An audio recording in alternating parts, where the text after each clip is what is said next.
What I'm going to do today is talk about three things. One is what is really happening in the global R&D ecosystem and the increasing influence of Bay Area in the overall ecosystem. Second, talk about some of the macro trends impacting how we build products in the future. And some initial thoughts from Zinnov on how companies should approach this and get ready for the future over the next several years. So that's the three key areas I'm going to cover in the next 15 minutes. The first one I'll talk about is the top global 500 companies. We're starting to track these companies. We're starting to look at what kind of innovation do these companies drive, where are their locations, what kind of organization structure they have, and so on.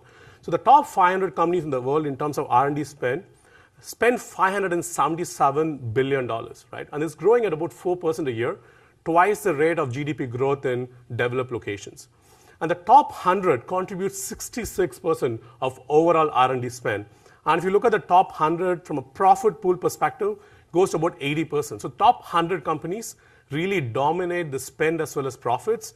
And really think about what is going to happen to the next remaining 400. So most likely, some of these companies could go away because of existential crisis and disruption happening in the market, or would get consolidated with the top 100. And again, if you look at the IT industry, the IT spend is a lot more linear. You have about less than 50% of IT spend is consolidated with the top 100, versus in engineering, it's a lot more getting consolidated with the top 100 companies. And each industry is very different. And if you look at automotive, Volkswagen has just gone berserk. They spend over $10 billion in R&D, and they grew R&D spend at over 35% last year, right? And they're growing it because they want to be number one in US, they want to be number one in Germany, they want to be number one in China. And each industry is different. In consumer electronics, the key companies, be it Panasonic, Sony, actually going down because of, thanks to disruption from here in Silicon Valley, from Apple and Google, a lot of these companies are losing market share, and actually the R&D spend is going down. If you look at telecom industry, it's very interesting. Again, the R&D spend is going down in this industry. However, it's because of the low-cost competition coming from China. And it's a very interesting trend, right? If you even miss one market transition or one of your product is dead, you get disrupted by companies coming from the startups that are coming out, or the low-cost companies coming from China. And then in the aviation industry, again, it's been slow. I guess they're just trying to make the existing planes fly. But it's been a very slow year for them. And then in the software internet industry, it's growing phenomenally. If you look at Amazon, eBay, Microsoft, Google, a lot of them, the R&D spend has increased phenomenally over the last year. And if you look at, again, region-wise split across this, in North America, high-tech obviously is the leader from an R&D spend perspective. In Europe, it's automotive, clear leader. In Japan, it's consumer electronics. And pharmaceutical companies are across each of this area. Pharmaceutical companies are there. The interesting trend, again, is the top 10 companies. Pharma used to be the leader, but now you have Samsung, Intel, Volkswagen, and Microsoft make up the top 4, and Novartis really comes in at number 5. It's a huge difference of how it was 5 years ago. And even within the US, we see clear trend of the spend moving towards the West Coast. Mark Anderson talked about software eating the world. It's truly happening across segments. If you look at this graph, the way to read this graph, the circle shows the absolute value of R&D spend in each location, and the number in that shows the growth in the last 1 year. So in West Coast, the R&D spend has grown 21% last year. Right? The number has gone down in Japan. The numbers are going down. West Coast, the numbers are coming up, be it in Seattle, be it in Bay Area. It's a phenomenal difference happening over the last year. And it's not just the Bay Area-based companies. Another interesting thing we wanted to look at is there a correlation between the age of the CEO and the innovation happening? And when we went in, we thought in Bay Area, most of them will be less than 40 years. But actually, there are only about 30% of the CEOs were less than 50 years. Most of them actually more than that. We get too hyped up with Mark Zuckerberg and Larry Page and Marissa Mayers, but most of them are actually older. And look at Japan, 99% of the CEOs are over 50 years. And Suzuki, the CEO's age is 83 years old. Think of it, he was born when one of the largest automotive companies CEO was born when the primary transportation was on horse. It's amazing that that continues to be the case. And so we can make a point that there is an inverse correlation between the age and growth of R&D spend. And we need to do a little bit more research, but the initial hypothesis is that. And another interesting thing what's happening is how the large global 500 companies are really coming into the Bay Area and setting up their operation. 50% of the large global companies, be it companies like Huawei, Samsung, companies like Volkswagen, Bosch, number of large global companies are coming into the Bay Area to set up their R&D centers. Right? And you see that across sectors, whichever sector their software content is higher, and those sectors is where we see a lot more of companies coming in. 40% of companies which are not headquartered in the Bay Area, US companies, have centers here. 40% of large Japanese companies have centers here, right? Huge. It's not just about startups and the local companies. It's really also about large global companies coming into Bay Area to set up their R&D center to drive innovation. And when we talk to a lot of these companies, they give us some interesting things. So they come here for the same things. They come here for software. They come here for mobility. They come here for image processing, voice recognition, and so on. Look at a company like Volkswagen. They're working on autonomous cars. They're working on advanced driver assistance. They're working on sensory concepts and image processing. You talk to Bosch, and they talk about working on really high-end parallel computing, working on high data-intensive machine learning concepts, and so on. So a lot of these companies are setting up their core research centers here. And they're not just coming here for technology. They're really coming here for the culture and trying to create an entrepreneurship culture within their organization. So that's another key reason why many of these companies are setting up their operations in the Bay Area. So the great thing happening here, the local companies are growing, 21% growth. Startups, venture funds are coming in, a lot more money here. Almost people talking about a tech bubble again in the Bay Area. Then you have large global companies coming and setting up operations here. So all of this is happening at the same time.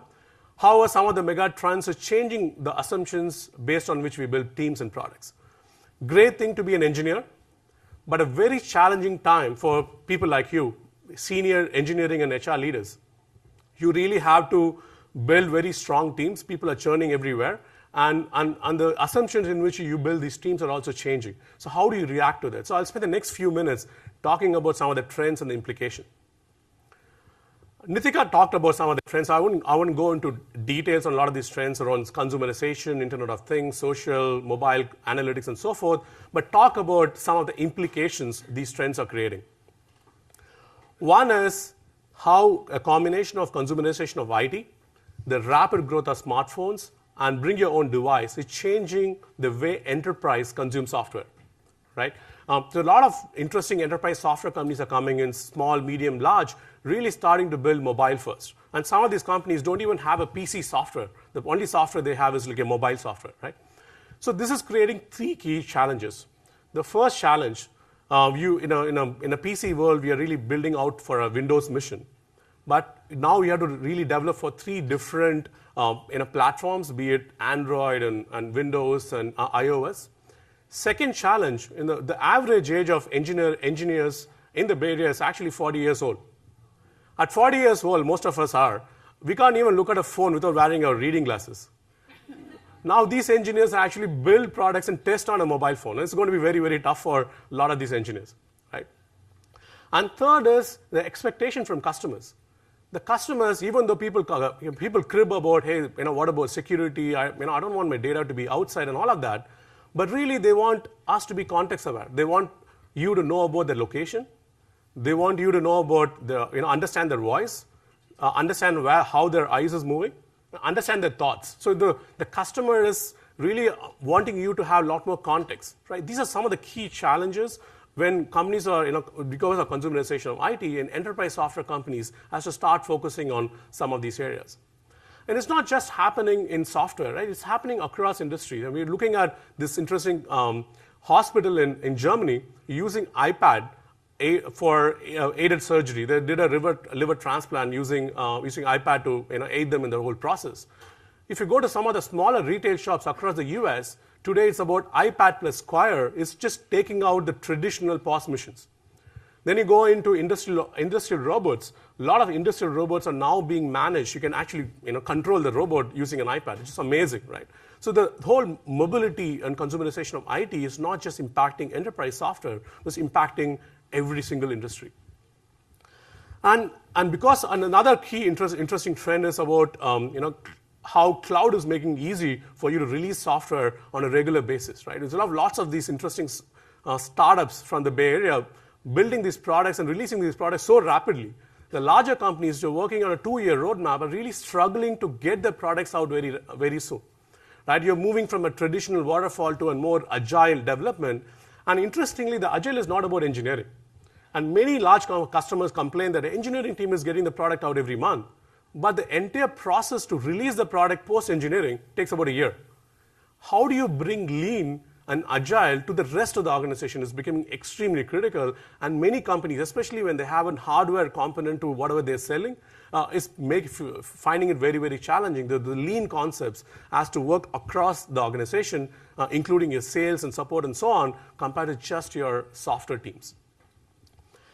And big data and analytics is really making the world truly flat. If you look at the whole idea of product management, the product management goes and does market research, the product management does ethnographic studies and all of that. But if you look at Google and LinkedIn, they talk about A/B testing as a primary way in which they understand what the customer wants, right? You put out features out, you look at how customers are using it, you design your product based on that. It's changing how you do product management. Your product management doesn't have to be close to customer anymore. You just have to be close to the internal ecosystem is more important compared to close to the customer. And it's not just happening in software. You look at Ford. Ford is using the Silicon Valley office to really look at the data coming from all the different cars and see how they can design the next set of cars based on the data, driver behavior, the sensor data which is coming in, to look at designing the next set of cars a lot more fuel efficient, better quality, and so on. So the customer data which is available is changing how you do product management, how we understand what the customer is looking for. And again, so in terms of the startups, there's another interesting trend which is happening. Because of all these disruptions happening in the industry, you have companies like WhatsApp. WhatsApp has, we're just looking at this data, 4 times more customers than AT&T. It's unbelievable, right? 55 employees, 4 times more customers than AT&T. Airbnb, most talked about, 150 employees, more rooms than some of the large global hotel chains. Unbelievable change in a very short duration. And we have been doing this business for the last 10 years. And one thing we used to believe, really from the bottom of the heart is, hey, if you want to build products for the emerging market, you got to be close to the market, right? That's something is a fundamental ethos of Zinnov. And now we are starting to question that. The reason is company like WhatsApp, right? WhatsApp has 55 engineers, and they disrupted $3 billion of text messaging market in India. 10% of all WhatsApp customers are based in India. None of the WhatsApp engineers would have traveled to India unless they were born in India. And so what does it require for you to build for the bottom of the pyramid? Our current thesis is you really have to have an organization culture with deep empathy for customers. You got to have altruism as part of your DNA, be it Wikipedia, be it WhatsApp. So that's really what this is about, altruism, right? And a deep business sense in terms of an understanding of what the customers in these locations are looking for. So that is what is important for you to build something for the emerging market, not just being close to the customer. The reverse is also true, right? You have companies like Line, companies like Telegram from Ukraine, a whole bunch of these companies are rapidly gaining customer share in the US. Look at Snappy Bird, 1 engineer, like number 1 in the US, right? Very, very short duration. So in terms of where the companies are going to come from and where your customers are is truly changing. And all of this happening, and we call this is happening in the digital native companies, right? What about the digital migrant companies? Be it the retail companies or companies like Western Union. Western Union is getting disrupted by PayPal, right? Like how Target is getting disrupted by Amazon. So across each of this industry, when we go and talk to them, they say, hey, I want to actually have a product team in the company. So instead of just a typical IT back office organizations, a lot of them are building a core product engineering team. They're starting to hire technical architects. They're starting to hire engineering managers compared to project managers. And all of these companies are coming and setting up centers in Bay Area. So you're not only competing from a talent perspective, you're not only competing with other large R&D centers, You're competing with startups. You're also competing with these large companies like Walmart, coming and setting up a center here, competing with Target, competing with Western Union, competing with Fidelity, who really want to build a product within their organization, right? It's a very interesting trend, and it's going to really, create a huge war for talent going forward. And the companies who have a lot of money starting to do acqui-hires. It's a great place to be here. Build a small company. Almost we see people moving in groups, right? In packs, almost like wolf packs. You build a company, you sell it 2 years, you go to another company, sell it 2 years, and so on, right? Very interesting trend. It's not just Google and Facebook. We also see companies like Samsung and a bunch of other companies getting into acqui-hire. It's one of the key areas for them to drive products. So all of this, we talked about some of the mega trends and some of the interesting implications. How are companies responding to some of these implications, right? Very ad hoc.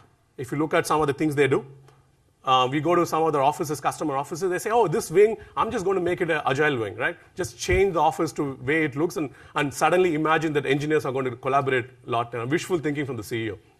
Second is, just hire a lot more rapid mobile engineers. A whole bunch of mobile engineers coming in, increasing your cost of engineering.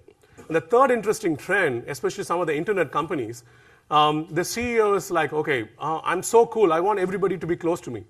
So they are moving people from all over the world to come and sit in the same location, and it's surprising. These are the companies which are building collaboration tools, right? These are companies supposed to be technology savvy, but they want everybody to be in the same room so they can talk to them each other. So cost is going to go up. The companies are not going to break profits. We have seen it.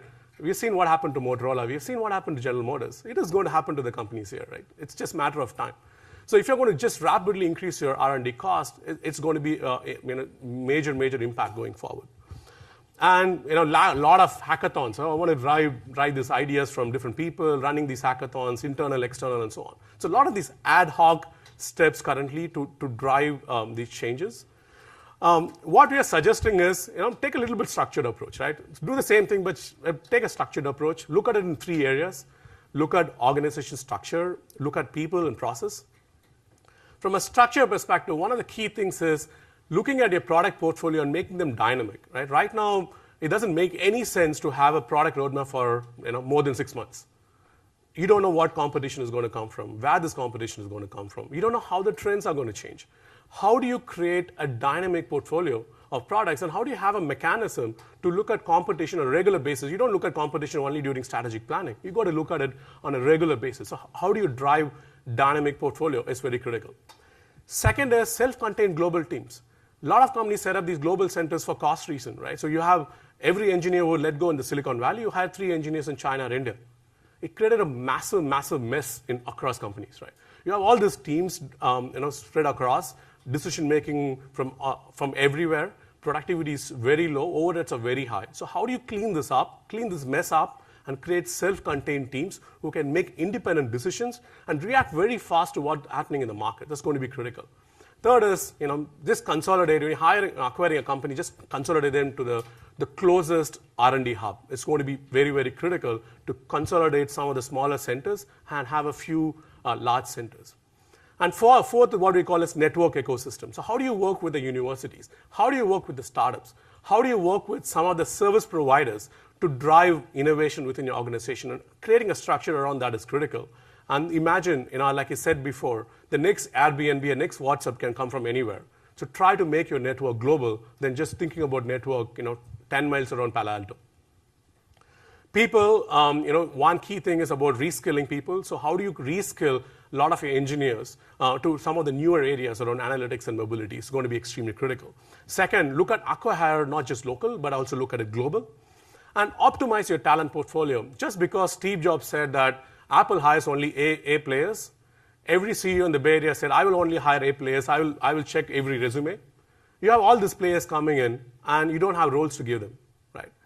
This is about building basketball teams. You need star players, you need role players, right? How do you build optimized talent is going to be extremely critical going forward, and also optimize your cost and ability to react very fast.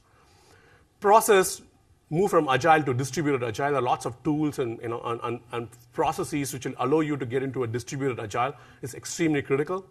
Second is, I talked about A/B testing and so on. So how do you create a data-driven product management organization within your company? And finally is about integrating design process. You talk to a lot of the designers, they don't want to move out of San Francisco or London or New York. They find, frankly, Santa Clara and Sunnyvale boring, right? But what do you do? So how do you work with them and integrate them into your agile process and ensure that they're part of your system throughout the product rather than just they're building some interesting, cool design and throwing it out to engineering for them to build. So these are some of the initial thoughts, and as we look at these trends, and we are developing on a lot of these trends, and over the next in next year or so, you'll see a lot of interesting research from Zinnov around these areas. I'm pretty sure a lot of the speakers today are going to cover a whole bunch of these topics. Thanks again.